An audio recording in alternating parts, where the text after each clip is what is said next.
The Galactic Council had seen countless species rise and fall over millennia. They'd witnessed empires built from dust and reduced again to ashes. But nothing could have prepared them for humanity's first true warship. Entering their peaceful space, it began as a whisper. Reports from the outer colonies spoke of an unidentified vessel, massive, angular, radiating heat signatures unlike anything ever recorded. The Alan system, a quiet trade hub between the Varan and the Tloth sectors, picked up the signal first. They assumed it was a mining barge gone rogue. They were wrong. The ship came out of warp with a thunderous ripple through space-time, shaking the scanners of every ship within 1,000,000 kilometers. It wasn't sleek like most galactic vessels. It was brutal, black steel plates, welded together like armor from an ancient battlefield. The name carved into its hull in bold white letters, U.H.S. Retribution. No one in the Council had ever heard of humans. The species was catalogued. Yes, a young civilization from the Sol system, still recovering from internal wars and ecological collapse. Barely Type 1 civilization, not spacefaring by galactic standards. And yet here they were, arriving in a machine that screamed of war. The Council dispatched a peace envoy immediately. The mission was simple: establish communication, assess the threat, and, if possible, contain it. Ambassador Zyril of the Korth Dominion took command of the diplomatic vessel. Harmony's voice. When they approached the Human Warship, the envoy sent the standard greeting pulse, a universal code of peace. What they received in return was silence. No response. No acknowledgement. Just that looming shadow, drifting closer, blocking out the nearby sun like an omen. And then, finally, a signal. Audio only. Rough, unrefined, human. This is Captain Nathaniel Drake of the United Human Navy warship Retribution. Identify yourselves. The ambassador was startled. The voice carried authority. Yes, but there was something else beneath it. Cold, calculating, dangerous. Zyril replied carefully, translating into the human frequency. Greetings, Captain Drake. I represent the Galactic Council. We mean no harm and seek peaceful dialogue. There was a pause. Static hummed through the channel.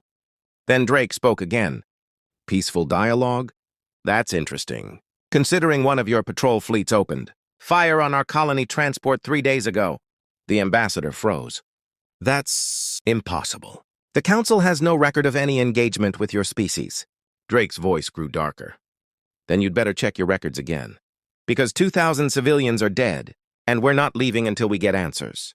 For the first time in millennia, the Council felt fear. The ship's sensors showed energy readings building across the Retribution's hull. Weapons, massive railguns, plasma batteries, and something unfamiliar, something experimental. The Harmony's voice attempted to calm them, but humans were not listening anymore. Their history was written in blood, and mercy was never given freely. The Galactic Council held an emergency meeting. Holograms of a dozen species filled the chamber, some insectoid, some aquatic, others machine-based. They debated endlessly. Should they fight, negotiate, or surrender? Finally, the decision came from the High Arbiter. Send a fleet to intercept and contain the humans. They called it a defensive measure. But the truth was, it was an act of desperation. 5 hours later, 1,000 council ships surrounded Retribution. Captain Drake stood on his bridge, staring at the holographic projection. 1,000 ships, his lieutenant muttered. Odds are not good, Drake smirked. Odds are never good. That's what makes it interesting. The fleet transmitted another warning.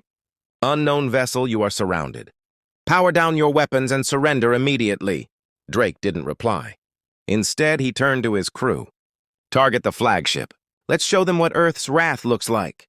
The first shot from Retribution tore through space like the roar of a dying star. A tungsten slug traveling at 10% the speed of light vaporized the Council. Flagship's shields instantly. The second shot reduced it to a floating skeleton of molten metal.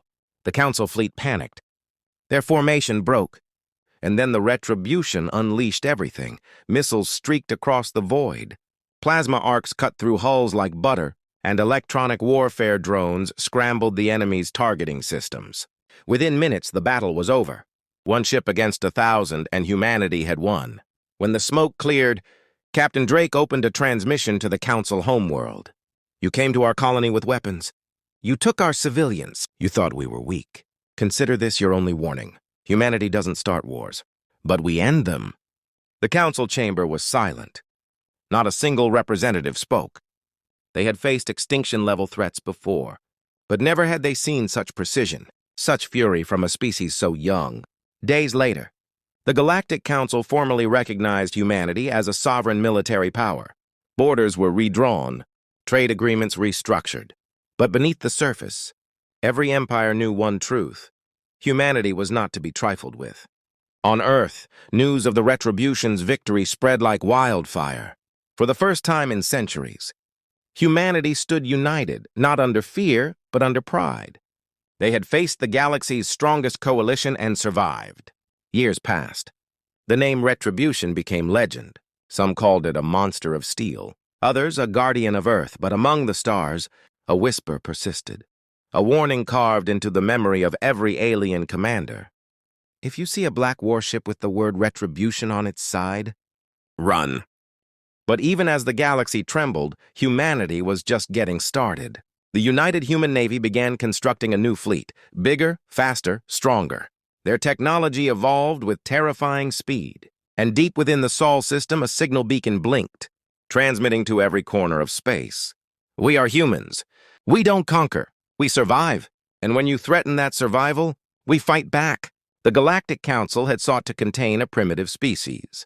Instead, they had awakened the most dangerous force the stars had ever known, a force that would one day decide the fate of the entire galaxy.